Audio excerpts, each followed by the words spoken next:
નમસ્કાર દર્શક મિત્રો, ગુજરાતના રાજકારણમાં ફરીથી નવા જૂની થવાના એંધાણ વર્તાઈ રહ્યા છે। ભારતીય જનતા પાર્ટીના તમામ ધારાસભ્યોને કમલમનું તેડું આવ્યું છે। તો ભારતીય જનતા પાર્ટીના તમામ ધારાસભ્યોને કમલમનું તેડું આવ્યું છે। તમામ ધારાસભ્યોને પત્રો દ્વારા મંગળવારે ગાંધીનગર સ્થિત કમલમ કાર્યાલયે સ્નેહ મિલન કાર્યક્રમમાં હાજર રહેવા સૂચના આપવામાં આવી છે।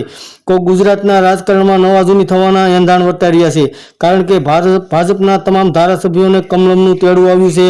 તમામ ધારાસભ્યોને પત્ર દ્વારા જાણ કરવામાં આવી છે અને ઉલ્લેખનીય છે કે મંગળવારે ગાંધીનગર સ્થિત કમલમ કાર્યાલયે સ્નેહ મિલન કાર્યક્રમ યોજાવાનો છે। જે સ્નેહ મિલન કાર્યક્રમમાં તમામ ધારાસભ્યોને હાજર રહેવાની સૂચના આપવામાં આવી છે।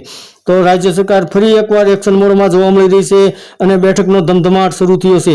કેબિનેટ બેઠકનું આયોજન કરવામાં આવ્યું છે, જેમાં કેટલીક મહત્વની અને મોટી જાહેરાત પણ થવાની શક્યતાઓ છે। ત્યારે હવે ભારતીય જનતા પાર્ટીના ધારાસભ્ય દળોની પણ કમલમ ખાતે મંગળવારે બેઠકનું આયોજન કરવામાં આવ્યું છે। ત્યારે ફરીથી રાજકીય ગલિયારીઓમાં અનેક તર્ક વિતર્ક શરૂ થયા હોય તેવું દેખાઈ રહ્યું છે। ધન્યવાદ દર્શક મિત્રો।